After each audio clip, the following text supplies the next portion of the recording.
Success ഫയലിലേക്ക് സ്വാഗതം. നമ്മൾ ഇന്നത്തെ ക്ലാസ്സിലൂടെ നോക്കാൻ പോകുന്നത് കുറച്ച് സ്പെഷ്യൽ ക്വസ്റ്റ്യൻസ് ആണ്. വളരെ പ്രധാനപ്പെട്ടതും റീസെൻ്റ് ആയിട്ടുള്ള പരീക്ഷകളും നമുക്ക് കാണാൻ കഴിഞ്ഞിട്ടുള്ളതുമായ ചോദ്യങ്ങൾ. പക്ഷേ ആൻസേഴ്സ് പെട്ടെന്ന് മാറിപ്പോവാനായിട്ടുള്ള ചാൻസ് ഉണ്ട്. അപ്പോൾ അതുകൊണ്ട് തന്നെ പ്രത്യേകം ഈ ക്വസ്റ്റ്യൻസ് നോട്ട് ചെയ്യുക, പഠിക്കുക. നമുക്ക് സ്റ്റാർട്ട് ചെയ്യാം. ആദ്യത്തെ ചോദ്യം, അഖിലാണ്ട മണ്ഡലം അണിയിച്ചൊരുക്കി എന്ന് തുടങ്ങുന്ന ഗാനം രചിച്ചത് ആരാണ്?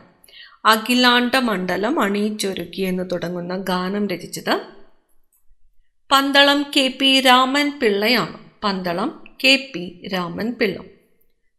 അടുത്ത ചോദ്യം, ദൈവമേ കൈതൊഴാം കേൾക്കുമാറാകണം എന്ന ഗാനം രചിച്ചത് ആരാണ്? ദൈവമേ കൈതൊഴാം കേൾക്കുമാറാകണം എന്ന ഗാനം രചിച്ചത് പന്തളം കേരളവർമ്മയാണ്. അപ്പോൾ ആദ്യത്തെ ക്വസ്റ്റ്യൻ ആൻസർ വരുന്നത് എന്താണ്? പന്തളം KP രാമൻ പിള്ളയാണ്. രണ്ടാമത്തെ ചോദ്യം, ദൈവമേ കൈതൊഴാം കേൾക്കുമാറാകണം എന്ന ഗാനം രചിച്ചത് പന്തളം കേരളവർമ്മയാണ്. അടുത്ത ചോദ്യം, ദത്തവകാശ നിരോധന നിയമപ്രകാരം ബ്രിട്ടീഷ് ഇന്ത്യയോട് കൂട്ടിച്ചേർക്കപ്പെട്ട ആദ്യത്തെ നാട്ടുരാജ്യം ഏതാണ്? ഏത് നിയമപ്രകാരം? ദത്തവകാശ നിരോധന നിയമപ്രകാരം ബ്രിട്ടീഷ് ഇന്ത്യയോട് കൂട്ടിച്ചേർത്ത ആദ്യത്തെ നാട്ടുരാജ്യം സത്താറയാണ്. സത്താറ. അടുത്ത ചോദ്യം, ദത്തവകാശ നിരോധന നിയമപ്രകാരം ബ്രിട്ടീഷ് ഇന്ത്യയോട് അവസാനം കൂട്ടിച്ചേർത്ത നാട്ടുരാജ്യം ഏതാണ്? അവസാനം കൂട്ടിച്ചേർത്തത് അവധാണ്. അപ്പം ആദ്യം കൂട്ടിച്ചേർത്തത് ഏത് നാട്ടുരാജ്യമാണ്? സത്താറയാണ്. അവസാനം കൂട്ടിച്ചേർക്കപ്പെട്ടത് അവധാണ്. അവധ്. കേരളത്തിലെ മഗ്നാക്കാട്ട എന്നറിയപ്പെടുന്നത് ക്ഷേത്രപ്രവേശന വിളംബരമാണ്. ക്ഷേത്രപ്രവേശന വിളംബരം. ഇനി തിരുവിതാംകൂറിന്റെ മഗ്നാക്കാട്ട എന്നറിയപ്പെടുന്നതാണ് പണ്ടാരപ്പാട്ട വിളംബരം. ഇന്ത്യൻ വിദ്യാഭ്യാസത്തിന്റെ മഗ്നാക്കാട്ട എന്നറിയപ്പെടുന്നത് വുഡ്സ് ഡെസ്പാച്ച്. ഇനി ഇന്ത്യയുടെ മഗ്നാക്കാട്ട എന്നറിയപ്പെടുന്ന ഭരണഘടനാ ഭാഗമാണ് ഭാഗം 3, അതായത് മൗലിക അവകാശങ്ങൾ ആർട്ടിക്കിൾ 12 മുതൽ 35 വരെയുള്ളതാണ് ഇന്ത്യയുടെ മഗ്നാക്കാട്ട എന്നറിയപ്പെടുന്ന ഭരണഘടനാ ഭാഗം. അപ്പോൾ ഒന്നും കൂടി നോക്കാം. കേരളത്തിൻ്റെ മഗ്നാക്കാട്ട ക്ഷേത്രപ്രവേശന വിളംബരം, തിരുവിതാംകൂറിൻ്റെ മഗ്നാക്കാട്ട എന്നറിയപ്പെടുന്നത് പണ്ടാരപ്പാട്ട വിളംബരം, ഇന്ത്യൻ വിദ്യാഭ്യാസത്തിൻ്റെ മഗ്നാക്കാട്ട എന്നറിയപ്പെടുന്നതാണ് വുഡ്സ് ഡെസ്പാച്ച്, ഇന്ത്യയുടെ മഗ്നാക്കാട്ട എന്നറിയപ്പെടുന്ന ഭരണഘടനാ ഭാഗമാണ് ഭാഗം 3, മൗലിക അവകാശങ്ങൾ ആർട്ടിക്കിൾ 12 മുതൽ 35 വരെ. അടുത്ത ചോദ്യം, ഇന്ത്യൻ തദ്ദേശ സ്വയംഭരണ സ്ഥാപനങ്ങളുടെ പിതാവ് എന്നറിയപ്പെടുന്നത്? ഇന്ത്യൻ തദ്ദേശ സ്വയംഭരണ സ്ഥാപനങ്ങളുടെ പിതാവ് എന്നറിയപ്പെടുന്നതാണ് റിപ്പൺ പ്രഭു. ഇനി ഇന്ത്യയിൽ പഞ്ചായത്ത് രാജിന്റെ പിതാവ് എന്നറിയപ്പെടുന്നതാണ് ബൽവന്ത് റായ് മേത്ത. ഇന്ത്യൻ തദ്ദേശ സ്വയംഭരണ സ്ഥാപനങ്ങളുടെ പിതാവാണ് റിപ്പൺ പ്രഭു. ഇന്ത്യൻ പഞ്ചായത്ത് രാജിന്റെ പിതാവ് എന്നറിയപ്പെടുന്നത് ബൽവന്ത് റായ് മേത്തയാണ്. ഒളിമ്പിക്സിൽ പങ്കെടുത്ത ആദ്യത്തെ മലയാളി ആര്? ഒളിമ്പിക്സിൽ പങ്കെടുത്ത ആദ്യ മലയാളിയാണ് CK ലക്ഷ്മൺ. അടുത്ത ചോദ്യം, ഒളിമ്പിക്സിൽ പങ്കെടുത്ത ആദ്യത്തെ മലയാളി വനിത ആര് എന്നാണ്? മലയാളി വനിത PT ഉഷയാണ്. അപ്പോൾ ഒളിമ്പിക്സിൽ പങ്കെടുത്ത ആദ്യത്തെ മലയാളി ആര് എന്ന് ചോദിച്ചാൽ CK ലക്ഷ്മണാണ്. ഒളിമ്പിക്സിൽ പങ്കെടുത്ത ആദ്യത്തെ മലയാളി വനിത ആര് എന്ന് ചോദിച്ചാൽ PT ഉഷയാണ്. അടുത്ത ചോദ്യം, എനിക്ക് 2000 പട്ടാളക്കാരെ അയച്ചു തരിക, ഞാൻ ഇന്ത്യ കീഴടക്കാം എന്ന് പറഞ്ഞത് ആരാണ്? എനിക്ക് 2000 പട്ടാളക്കാരെ അയച്ചു തരിക, ഞാൻ ഇന്ത്യ കീഴടക്കാം എന്ന് പറഞ്ഞത് റോബർട്ട് ക്ലൈവ്. എൻ്റെ പൂർവികന്മാർ ഇന്ത്യയെ കീഴടക്കിയത് തോക്കും വാളും ഉപയോഗിച്ചാണ്. ഇവ കൊണ്ട് തന്നെ ഞാൻ ഈ രാജ്യം ഭരിക്കും എന്ന് പറഞ്ഞത് ആരാണ്? എൻ്റെ പൂർവികന്മാർ ഇന്ത്യയെ കീഴടക്കിയത് തോക്കും വാളും ഉപയോഗിച്ചാണ്. ഇവ കൊണ്ട് തന്നെ ഞാൻ ഈ രാജ്യം ഭരിക്കുമെന്ന് പറഞ്ഞത് കഴ്സൺ പ്രഭു. പുലയൻ അയ്യപ്പൻ എന്ന് വിളിക്കപ്പെട്ട സാമൂഹിക പരിഷ്കർത്താവ് ആര്? പുലയൻ അയ്യപ്പൻ എന്ന് വിളിക്കപ്പെട്ടത് സഹോദരൻ അയ്യപ്പനാണ്. ഇനി പുലയൻ മത്തായി എന്നറിയപ്പെട്ടത് ആരാണ്? പുലയൻ മത്തായി എന്നറിയപ്പെട്ടത് കുമാരഗുരുദേവൻ അല്ലെങ്കിൽ പൊയ്കയിൽ യോഹന്നാനാണ് പുലയൻ മത്തായി എന്ന് അറിയപ്പെട്ടത്. ഇന്ത്യയിൽ ബ്രിട്ടീഷ് ഭരണത്തിന് അടിത്തറ പാകിയ യുദ്ധം ഏത് എന്ന് ചോദിച്ചാൽ ഏതാണ്? ബ്രിട്ടീഷ് ഭരണത്തിന് അടിത്തറ പാകിയ യുദ്ധമാണ് പ്ലാസി യുദ്ധം. അടുത്തത്, ഇന്ത്യയിലെ ബ്രിട്ടീഷ് മേധാവിത്വം ഉറപ്പിച്ച യുദ്ധമാണ് ഏത് യുദ്ധം? ബക്സാർ യുദ്ധം. അപ്പൊ ഇന്ത്യയിലെ ബ്രിട്ടീഷ് ഭരണത്തിന് അടിത്തറ പാകിയ യുദ്ധം എന്നറിയപ്പെടുന്നത് പ്ലാസി യുദ്ധവും ബ്രിട്ടീഷ് മേധാവിത്വം ഉറപ്പിച്ച യുദ്ധം എന്നറിയപ്പെടുന്നത് ബക്സാർ യുദ്ധവുമാണ്. നാട്ടുരാജ്യങ്ങളുടെ സംയോജനവുമായി ബന്ധപ്പെട്ട ചുമതല വഹിച്ചത്. നാട്ടുരാജ്യങ്ങളുടെ സംയോജനവുമായിട്ട് ബന്ധപ്പെട്ട ചുമതല വഹിച്ചത് സർദാർ വല്ലഭായ് പട്ടേലാണ്. സർദാർ വല്ലഭായ് പട്ടേൽ. നാട്ടുരാജ്യങ്ങളുടെ സംയോജനവുമായി ബന്ധപ്പെട്ട് സർദാർ പട്ടേലിനെ സഹായിച്ച മലയാളി ആരെയെന്ന് ചോദിച്ചാൽ ആരാണ്? BP മേനോനാണ്. നാട്ടുരാജ്യങ്ങളുടെ സംയോജനവുമായിട്ട് ബന്ധപ്പെട്ട് സർദാർ പട്ടേലിനെ സഹായിച്ച മലയാളിയാണ് BP മേനോൻ. അടുത്ത ചോദ്യം, ഭൂമിയുടെ പാലായന പ്രവേഗം എത്രയാണ്? ഭൂമിയുടെ പാലായന പ്രവേഗം 11.2 km/s ആണ്. 11.2 km/s ഭൂമിയുടെ പാലായന പ്രവേഗം. ഇനി ചന്ദ്രന്റെ പാലായന പ്രവേഗം എത്രയാണ്? 2.4 km/s ആണ് ചന്ദ്രന്റെ പാലായന പ്രവേഗം. ഭൂമിയുടേത് 11.2 km/s ആണ്, ചന്ദ്രന്റേത് 2.4 km/s ആണ്. പൂർവഘട്ടത്തിലെ ഏറ്റവും ഉയരം കൂടിയ ഭാഗം ഏതാണ്? പൂർവഘട്ടത്തിലെ ഏറ്റവും ഉയരം കൂടിയ ഭാഗം ജിന്തഗഡയാണ്. ആന്ധ്രാപ്രദേശിലെ ജിന്തഗഡയാണ് പൂർവഘട്ടത്തിലെ ഏറ്റവും ഉയരം കൂടിയ ഭാഗം. ഇനി പശ്ചിമഘട്ടത്തിലെ ഏറ്റവും ഉയരം കൂടിയ ഭാഗം ഏതാണ്? പശ്ചിമഘട്ടത്തിലെ ഏറ്റവും ഉയരം കൂടിയത് ആനമുടിയാണ്. കേരളത്തിലെ ആനമുടിയാണ് പശ്ചിമഘട്ടത്തിലെ ഏറ്റവും ഉയരം കൂടിയ ഭാഗം. സംസ്ഥാന പുനഃസംഘടനാ കമ്മീഷന്റെ അധ്യക്ഷൻ. സംസ്ഥാന പുനഃസംഘടനാ കമ്മീഷൻ അധ്യക്ഷൻ ഫസൽ അലി. സംസ്ഥാന പുനഃസംഘടനാ കമ്മീഷനിൽ അംഗമായ മലയാളി ആര്? സർദാർ KM പണിക്കർ ആണ്. സംസ്ഥാന പുനഃസംഘടനാ കമ്മീഷന്റെ അധ്യക്ഷൻ ഫസൽ അലി. സംസ്ഥാന പുനഃസംഘടനാ കമ്മീഷനിൽ അംഗമായ മലയാളിയാണ് സർദാർ KM പണിക്കർ. പഞ്ചാബ് നാഷണൽ ബാങ്കിന്റെ സ്ഥാപകനായ സ്വാതന്ത്ര്യ സമര സേനാനി ലാലാ ലജ്പത് റായ്. ആന്ധ്ര ബാങ്കിന്റെ സ്ഥാപകനായ സ്വാതന്ത്ര്യ സമര സേനാനിയാണ് Pattabhi Sitaramayya. Punjab national bank Lala Lajpat Rai, Andhra bank Pattabhi Sitaramayya. ഇന്ത്യയിൽ ഗാന്ധിജി നടത്തിയ ആദ്യ സത്യാഗ്രഹ സമരം ഏതാണ്? ആദ്യത്തേത് ചമ്പാരൻ സത്യാഗ്രഹമാണ് 1917. അടുത്ത ചോദ്യം ഇതാണ്, ഗാന്ധിജി ഇന്ത്യയിൽ നടത്തിയ ആദ്യത്തെ നിരാഹാര സമരം ഏതാണ്? അഹമ്മദാബാദ് കോട്ടൺ മിൽ സമരമാണ് 1918. അപ്പൊ ഗാന്ധിജി ഇന്ത്യയിൽ നടത്തിയ ആദ്യത്തെ സത്യാഗ്രഹ സമരം ചമ്പാരൻ സത്യാഗ്രഹം 1917. ഗാന്ധിജി ഇന്ത്യയിൽ നടത്തിയ ആദ്യത്തെ നിരാഹാര സമരമാണ് അഹമ്മദാബാദ് കോട്ടൺ മിൽ സമരം 1918. അടുത്ത ചോദ്യം, കേരളത്തിലെ ഏറ്റവും നീളം കൂടിയ നദി ഏത്? കേരളത്തിലെ ഏറ്റവും നീളം കൂടിയ നദി ഏതാണ്? പെരിയാറാണ്. കേരളത്തിലെ ഏറ്റവും നീളം കുറഞ്ഞ നദി ഏതാണ്? മഞ്ചേശ്വരം പുഴയാണ്. ഏറ്റവും നീളം കൂടിയത് പെരിയാർ, ഏറ്റവും നീളം കുറഞ്ഞത് മഞ്ചേശ്വരം പുഴ. കേരളത്തിലെ കിഴക്കോട്ടൊഴുകുന്ന നദികളിൽ ഏറ്റവും വലിയ നദി ഏതാണ്? നമുക്കറിയാം കേരളത്തിൽ 3 നദികളാണ് കിഴക്കോട്ടൊഴുകുന്നത്. അതേതൊക്കെയാണ്? കബനി, ഭവാനി, പാമ്പാർ എന്നിവ. ഇതിലെ ഏറ്റവും വലിയ നദി ഏതാണ്? കബനി നദിയാണ്.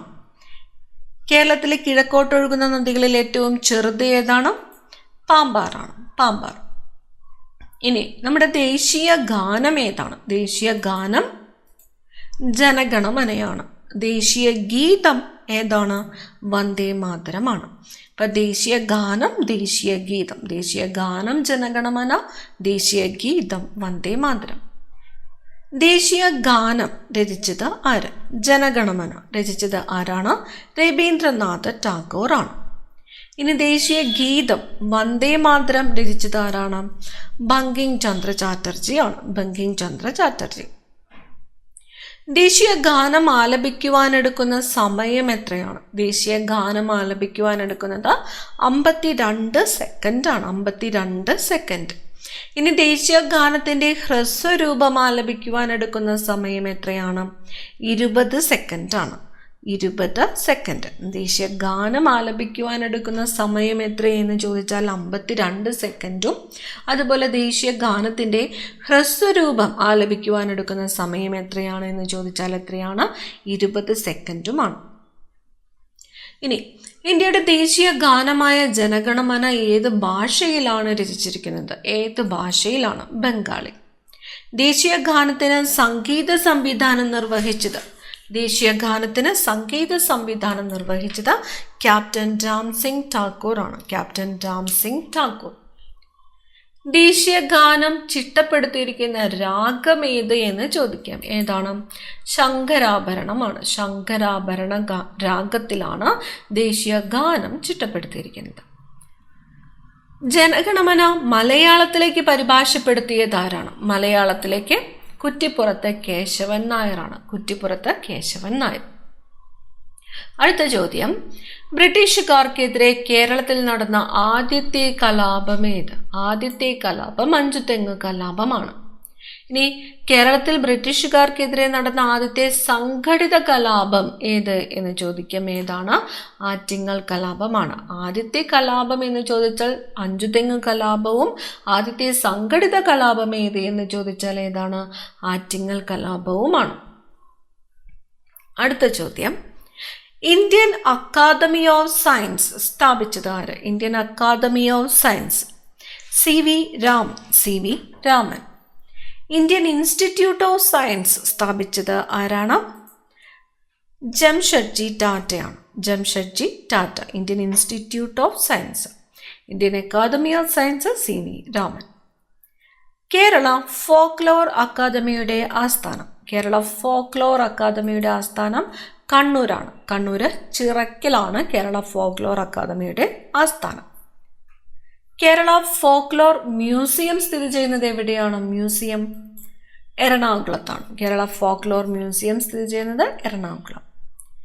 Kerala institute of folklore and folk ആർട്സിൻ്റെ ആസ്ഥാനം പത്തനംതിട്ടയിലെ മണ്ണടി. അപ്പം കേരള ഫോക്ലോർ അക്കാദമിയുടെ ആസ്ഥാനം കണ്ണൂർ ചിറക്കൽ. കേരള ഫോക്ലോർ മ്യൂസിയം സ്ഥിതി ചെയ്യുന്നത് Ernakulam. Kerala institute of folklore and folk ആർട്സിൻ്റെ ആസ്ഥാനം പത്തനംതിട്ടയിലെ മണ്ണടി. ഗാന്ധിജിയും അരാജകത്വവും എന്ന കൃതി ആരുടേതാണ്? ഗാന്ധിജിയും അരാജകത്വവും C ശങ്കരൻ നായരാണ്. C ശങ്കരൻ നായർ. ഗാന്ധിജിയും അരാജകത്വവും. ഗാന്ധിജിയും സ്റ്റാലിനും എഴുതിയത്? ഗാന്ധിജിയും സ്റ്റാലിനും ലൂയിസ് ഫിഷറാണ്. Louis Fischer. ഇനി ഗാന്ധിജിയും ഗോഡ്സെയും ആരുടേതാണ്? NV കൃഷ്ണവാര്യരാണ്. NV കൃഷ്ണവാര്യർ. അപ്പം ഗാന്ധിജിയും അരാജകത്വവും C ശങ്കരൻ നായർ. ഗാന്ധിജിയും സ്റ്റാലിനും ലൂയിസ് ഫിഷർ. ഗാന്ധിജിയും ഗോഡ്സെയും NV കൃഷ്ണവാര്യർ. അടുത്ത ചോദ്യം, തലച്ചോറിലെ രക്തക്കുഴലുകൾ പൊട്ടുന്ന അവസ്ഥയാണ് സെറിബ്രൽ ഹെമറേജ് എന്നത്. Cerebral haemorrhage. ഇനി തലച്ചോറിലെ രക്തക്കുഴലുകളിലെ രക്തം കട്ട പിടിക്കുന്ന അവസ്ഥയാണ് ഏത്? Thrombosis. Cerebral thrombosis. Cerebral haemorrhage എന്ന് പറയുന്നത് രക്തക്കുഴലുകൾ പൊട്ടുന്ന അവസ്ഥ. സെറിബ്രൽ ത്രോംബോസിസ് എന്ന് പറയുന്നത് രക്തക്കുഴലുകളിലെ രക്തം കട്ട പിടിക്കുന്ന അവസ്ഥ. ദ്വീപുകൾ ഉൾപ്പെടെയുള്ള മുഴുവൻ ഇന്ത്യൻ പ്രദേശത്തിൻ്റെയും തെക്കേ അറ്റമാണ് ഇന്ദിരാ പോയിന്റ്. ആൻഡമാൻ ആൻഡ് നിക്കോബാർ ഐലൻഡ്സിലെ ഇന്ദിരാ പോയിന്റ് ആണ് ദ്വീപുകൾ ഉൾപ്പെടെയുള്ള മുഴുവൻ ഇന്ത്യൻ പ്രദേശത്തിൻ്റെയും തെക്കേ അറ്റം. ഇനി ഇന്ത്യയുടെ പ്രധാന ഭൂപ്രദേശത്തിൻ്റെ തെക്കേ അറ്റമാണ് ഏത്? കന്യാകുമാരി. സർവൻസ് ഓഫ് ഇന്ത്യ സ്ഥാപിച്ചത്? സർവൻസ് ഓഫ് ഇന്ത്യ ഗോപാലകൃഷ്ണ ഗോഖലെയാണ്. Servants of God Khan Abdul Ghaffar Khan ആണ്. Servants of India Gopalakrishna Gokhale. Servants of God Khan Abdul Ghaffar Khan. സൂര്യകിരണം ഭൂമിയിലെത്താൻ എടുക്കുന്ന സമയം എത്രയാണ്? സൂര്യകിരണം ഭൂമിയിലെത്താൻ 8 മിനിറ്റ് 20 സെക്കൻഡ് അല്ലെങ്കിൽ 500 സെക്കൻഡാണ് സൂര്യകിരണം ഭൂമിയിലെത്താൻ എടുക്കുന്ന സമയം. ഇനി ചന്ദ്രനിൽ നിന്നുള്ള പ്രകാശം ഭൂമിയിലെത്താൻ എടുക്കുന്നതോ? ചന്ദ്രനിൽ നിന്ന് 1.3 സെക്കൻഡാണ്. 1.3 സെക്കൻഡ്. അടുത്ത ചോദ്യം, കേരളത്തിലെ ഏറ്റവും വലിയ ജില്ല ഏതാണ്? ഏറ്റവും വലിയ ജില്ല ഇടുക്കി ജില്ലയാണ്. ഇപ്പോൾ കേരളത്തിലെ ഏറ്റവും വലിയ ജില്ല ഇടുക്കി ജില്ലയാണ്. കേരളത്തിലെ ഏറ്റവും ചെറിയ ജില്ല ഏതാണ്? ഏറ്റവും ചെറുത് ആലപ്പുഴയാണ്. ആലപ്പുഴ. ഇന്ത്യയിലെ ഏറ്റവും വലിയ സംസ്ഥാനം രാജസ്ഥാനാണ്. ഇന്ത്യയിലെ ഏറ്റവും ചെറിയ സംസ്ഥാനം ഏതാണ്? ഗോവയാണ്. കേരളത്തിലെ ഏറ്റവും വലിയ വന്യജീവി സങ്കേതം, ഏറ്റവും വലിയ വന്യജീവി സങ്കേതമാണ് പെരിയാർ. പെരിയാർ വന്യജീവി സങ്കേതമാണ് കേരളത്തിലെ ഏറ്റവും വലിയ വന്യജീവി സങ്കേതം. ഇനി കേരളത്തിലെ ഏറ്റവും വലിയ ദേശീയോദ്യാനം ഏതാണ്?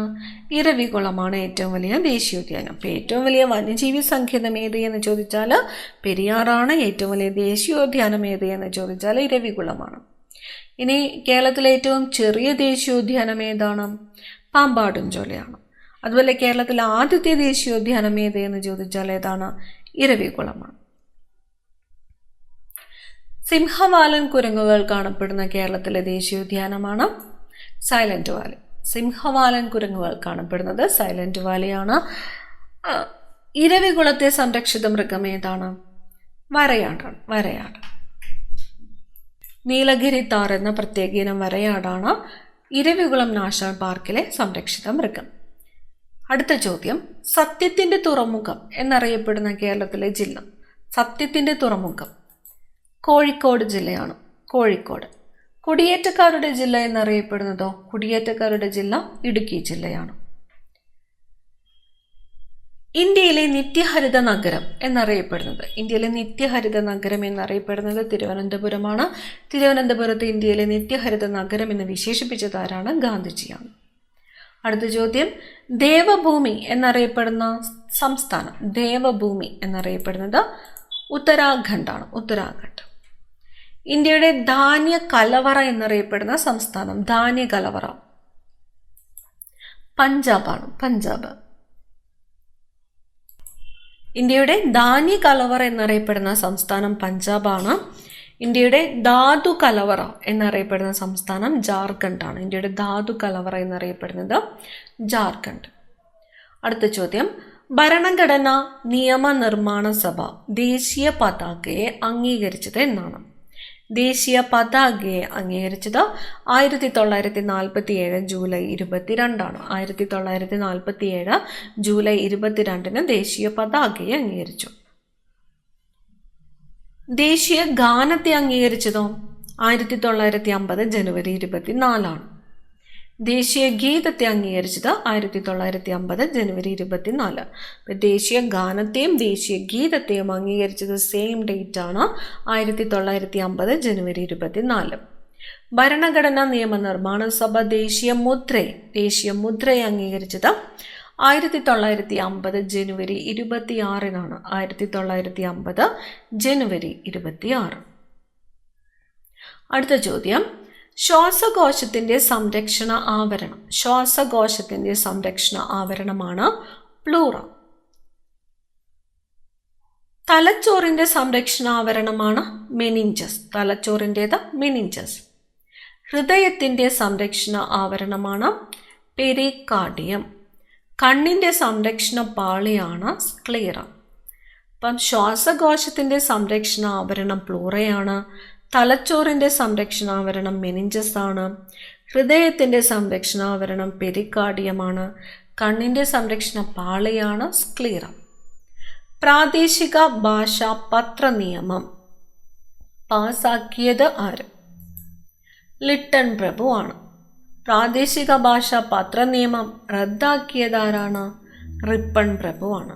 അപ്പോൾ പ്രാദേശിക ഭാഷാ പത്ര നിയമം പാസ്സാക്കിയത് അല്ലെങ്കിൽ നടപ്പിലാക്കിയത് ആരെന്ന് ചോദിച്ചാൽ ലിട്ടൺ പ്രഭുവും, റദ്ദാക്കിയത് ആരെന്ന് ചോദിച്ചാൽ റിപ്പൺ പ്രഭുവുമാണ്. മനുഷ്യൻ്റെ ശ്രവണ സ്ഥിരത എത്രയാണ്? ശ്രവണ സ്ഥിരത 1/10 സെക്കൻഡ് അല്ലെങ്കിൽ 0.1 സെക്കൻഡാണ് മനുഷ്യൻ്റെ ശ്രവണ സ്ഥിരത എന്നത്. മനുഷ്യൻ്റെ വീക്ഷണ സ്ഥിരത എത്രയാണ്? 1/16 സെക്കൻഡാണ്. 1/16 സെക്കൻഡ്. അപ്പോൾ ശ്രവണ സ്ഥിരത 1/10 സെക്കൻഡും വീക്ഷണ സ്ഥിരത 1/16 സെക്കൻഡുമാണ്. മനുഷ്യന് സാധാരണ കേൾക്കുവാൻ കഴിയുന്ന ഏറ്റവും ഉയർന്ന ആവൃത്തി ശബ്ദം എത്രയാണ്? 20,000 ഹെർട്സ് ആണ്. 20,000 ഹെർട്സ്. മനുഷ്യന് സാധാരണ കേൾക്കാൻ കഴിയുന്ന ഏറ്റവും കുറഞ്ഞ ആവൃത്തി ശബ്ദം എത്രയാണ്? 20 ഹെർട്സ് ആണ്. ചുരുക്കത്തിൽ 20 ഹെർട്സിനും 20,000 ഹെർട്സിനും ഇടയിലുള്ള ശബ്ദമാണ് മനുഷ്യന് കേൾക്കുവാനായിട്ട് സാധിക്കുന്നത്. അടുത്ത ചോദ്യം, ഗോതമ്പിൻ്റെ ശാസ്ത്രീയ നാമം. ഗോതമ്പ് ട്രിറ്റിക്കം ഈസ്റ്റീവം എന്നതാണ്. ട്രിറ്റിക്കം ഈസ്റ്റീവം എന്നത് എന്തിൻ്റെ ശാസ്ത്രീയ നാമമാണ്? ഗോതമ്പിൻ്റേതാണ്. നെല്ലിൻ്റെ ശാസ്ത്രീയ നാമമാണ് ഒറൈസ സറ്റൈവ. ഒറൈസ സറ്റൈവ നെല്ലിൻ്റെ ശാസ്ത്രീയ നാമം. ദേശീയ ജലപാത 1 NW1 ബന്ധിപ്പിക്കുന്നത് പ്രയാഗ്രാജിനെയും ഹാൽഡിയയുമാണ്. പ്രയാഗ്രാജ്, ഹാൽഡിയ. ദേശീയ ജലപാത 2 NW2 ബന്ധിപ്പിക്കുന്നത് സാദിയയും ദുബ്രിയെയുമാണ്. സാദിയ, ദുബ്രി. ദേശീയ ജലപാത 3 ബന്ധിപ്പിക്കുന്നത് കൊല്ലം, കോട്ടപ്പുറം. 2016 ദേശീയ ജലപാത നിയമം അനുസരിച്ച് ഇത് കോഴിക്കോട് വരെ നീട്ടിയിട്ടുണ്ട്. കൊല്ലം ടു കോഴിക്കോട്. ദേശീയ ജലപാത 3. ദേശീയ ജലപാത 4 NW4 ബന്ധിപ്പിക്കുന്നത് കാക്കിനാടയും പുതുച്ചേരിയുമാണ്. കാക്കിനാട, പുതുച്ചേരി. കേരളത്തിലെ നദികളുടെ എണ്ണം എത്രയാണ്? കേരളത്തിലാക്കിയ നദികളുടെ എണ്ണം 44 ആണ്. കേരളത്തിലെ കായലുകളുടെ എണ്ണം എത്രയാണ്? 34 ആണ്. കേരളത്തിൽ കിഴക്കോട്ടൊഴുകുന്ന നദികൾ എത്രയാണ്? 3 ആണ്. കേരളത്തിൽ പടിഞ്ഞാറോട്ടൊഴുകുന്ന നദികൾ എത്രയാണ്? 41 ആണ്. ഇത്രയും ചോദ്യങ്ങളാണുള്ളത്. എല്ലാ ചോദ്യങ്ങളും വളരെ പ്രധാനപ്പെട്ടതാണ്. അതുപോലെ PSCയുടെ പരീക്ഷകളിൽ സ്ഥിരം ചോദിച്ചു കാണുന്ന ക്വസ്റ്റ്യൻസുമാണ്. മുഴുവൻ ക്വസ്റ്റ്യൻസും നോക്കി വയ്ക്കുക. അടുത്ത പരീക്ഷകളിൽ തീർച്ചയായിട്ടും ഉപകാരപ്പെടും. അടുത്ത ക്ലാസ്സിൽ കാണാം. Thank you.